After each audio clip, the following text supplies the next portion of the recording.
fi maarree yaa mucaa koo nus waaqayyo sii kadhanna atis waaqayyo siin kadhadhu atis baay'ee nama hubannoo qabdu jechuudhaan maatiin koollee jajjabina naaf laachaa akka turan ni beekama. Haa ta'u malee kana keessatti egaa nus walii gallee osuma jirru osoo mufaata tokko guyyaa tokko walirratti hin argini waggaa tokkoo fi ji'a 5 kana keessatti haa ta'u malee guyyaa sadaffaa gaafa roobii akkasumas immoo obboleessi faazirii koo sababa haala nageenya qilleensarraan kan ka'een xiyyaarri rukuteetoo achumaatiin boqote. Isa booddee osoon gaddarra jiru akkasumas immoo odeeffannoo kana dhaga'ee jira jechuudha. Odeeffannoon kunis akkas kan jedhudha. Akkasuma nagaan waaqayyo siif haa ta'u jechuudhaan barii ganamaa obboleettiin koo sisteriin koo isheen garaa tokkoo fi abbaan keenyas tokko ta'ee akkasuma isheen illee gaa'ela godhachuudhaaf guyyaa ji'a 2tu hafee jira. Isa booddee su'uura mucaa wajjiniin gaa'ela godhachuudhaaf kaate sana naa ergi jechuudhaan gaaffii kana na gaafatte. Ishee haadha koo siifan erga. Anis waa tokkotti nariifadhu waan ta'eef obsaatiin egaa ani akkanaaf galetti ishee su'uura keenya lamaan guyyaa gaa'ela ishee irratti guddisiisuudhaaf jedhee tayyaade. Sababii isaa gaa'elli ishee dhiyaatee waan jiruuf. Haa ta'u malee egaa maalidhaaf na gaafattee su'uuraa goddanyaa kootii keetii fi goddanyaa keetii naa ergi jettee silaa hin beektaa jedhee deebii kana deebiseef. Sisteriin koos akkasuma jette. Isa booda isheenis natti dubbachuu sodaattee baay'ee rifaatuu fi urgufama gurguddaa keessa galtee mucaan hiriyaa keetii kanati ijarra godhattee kan inni ija sirra godhate haa ta'u malee bakka kanatti qabamee jira naan jettee gaaffii kana naa deebiste. Maal ta'ee qabamee jedheenis xiqqoo ishee akka rifachuu ta'ee nan gaafadhe. Isa booddee mucayyoo inni jaallatee jiru akkasumas immoo mucayyoo kan obboleessi maazarii kootii dhalchu ture. Egaa abbaan mucayyoo kanaa abbaan ishee maazarii koo wajjiniin obbolaadha. Wajjiniitiin kan dhalatanidha. Egaa yeroo dubbii kana dhaga'u baay'ee nan rifadhee akkasumas iddoon jiru keessatti nan boo'e. Waaqayyo maal na dhageessiftee jedhee baay'ee tokko nan rifadhee baay'ee nan gadde. Egaa haa ta'u malee alagaa osoo jaalatee baay'ee nan aarsu ture nattis hin dhaga'amu ture. Sababii isaa mucaan kun akkana wajjiniitiin haasa'utti akka maatiin keenya beekanittis waan yaada biraa qabu tokko fakkaatu. Anis takkumaa shakkii tokko hin godhanne. Isa namni nama shakkus mucaa kana shakkine.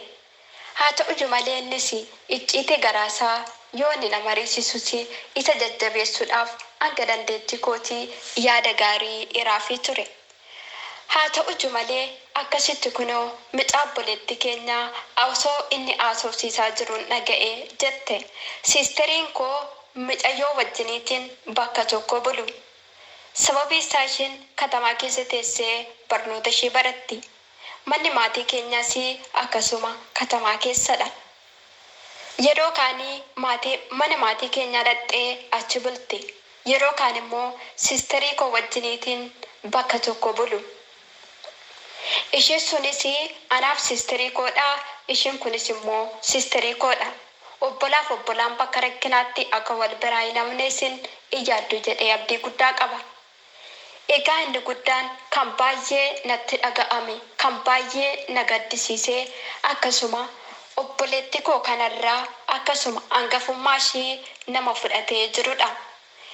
Isa booddee ergaan dubbii kana dhaga'ee tasgabbiidhumaatiin akkasumatti yaada kana dhiyeessaafii ture. Ati dura jaalallee hin qabdu jedhee yeroon gaafadhu hin qabu naan jedhe. Isa boodaanis amansiisaa ture. Sababii isaa nama biyya tokko waan ta'eef takkittiidhuma sana nama shakkus shakkeen jiru. Sababii isaa maatiin sirriitti maatii wal beekanidha. Maatii wal keessa jiraatanidha. Yoo fira ta'uu baanne iyyuu baay'ee kan keessa walii beennudha. Isa booddee gaafan dubbii kana dhaga'eetoo isa gaafadhu hangafummaa obboleettii kootii sumatu irraa fudhatee mee na amaniin jedheeni. Isa booda innis osoo na sobine eeyyanii naan jedhe. Eeshi erga ishee jaalatta ta'ee anammoo maaliif gaaffii gaa'ilaa naaf dhiyeessitee maaliifi maatii kee na barsiiftee yeroo dubbiin amma kana fagaatu maaliif natti hin himne jennaani ani tasumayyuu hin yaadne wanta akkanaayi. Isheenis dura yeroo ani gaaffii kana dhiyeessuu fi nama biraa jaalattee jechuudhaani gaaffii kana naaf deebise.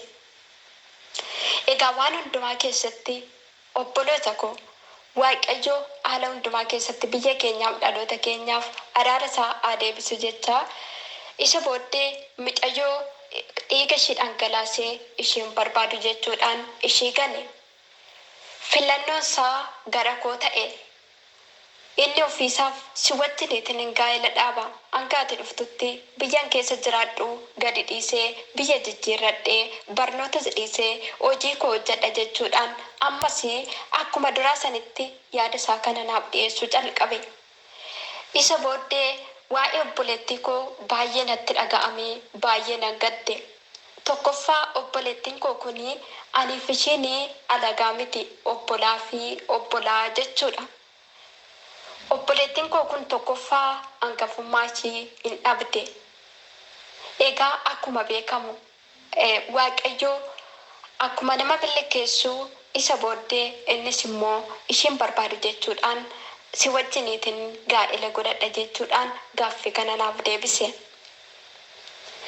Anis obboleettii koo kanaatiin egaa mucaan kun erga dhiiga kee dhangalaasitoo kan si kaadu ta'ee jireenyas akka siif hin taane barii anaafillee jireenya hin ta'u jechuudhaan isa booda ishee mariisise.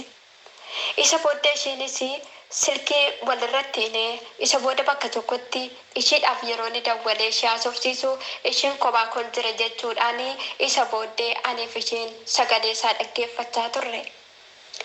Isa booddee innis akkas jedhe. Ani isheen barbaadu jedhe. Yeroo na bira ga'ee anaatiin isheen barbaadu siduu kan bu'aa naan jedhe. Isa booddee baay'ee tokko natti dhaga'amnaan silkii isaa ofirraa bilooke. Isa booddee maatiin koos ati kan jirtu biyya ormaa keessadha adaraa keessa muukee waa tokkotti hin qabin jechuudhaan na jajjabeessaa akkasumas na gorfachaatii dhufan. Egaa kuni kan ta'ee torbee tokkoyyuu hin fixanne. Egaa obboloota koo akka yaada kanarraa wanta hedduu barattan abdii guddaan Waaqayyo irraa qaba. Inni dursaa Waaqayyo balaa kanatti osoo nan galchin nagaadhaan balaa kana keessaa na baasuu kootiif Waaqayyoon nan galateeffadha. Sababi isaa ani wajjiniitiin gaa'ela hin galle haa ta'uyyuu malee gaa'ela galuudhaaf akkasuma ija walii taanee nama biyya tokko taanee obboleettii koo yeroo inni narratti jaallatu yeroo obboleettii koo irratti ana jaallatu baay'ee kan nama gaddisiisuu fi kan aadaa Oromoodhaaf hin jirre kan Waaqayyos hin jaallannedha. Baay'ee caba laphee kan natti ta'e obbolaaf obbolaa walirratti jaallachuu jechuun maal jechuudha? Nama fayyaa qabudha moo nama fayyaa hin qabne? Egaa kana kan beeku Waaqayyodha. Anis kana hunduma isaa Waaqayyoof dhiiseetan jira. Egaa qoramuunis kan jirudha. Qorumsa kana keessatti obsaatiin uumaa ofii kadhatanii haala hundumaa keessatti barnoota fudhachuun baay'ee kan namatti toludha. Egaa osoo nama biyya kooti jedhee qarshii koo sitti ergee akkasumas immoo irratti of gate ta'ee silaa yoona salphadhe ture.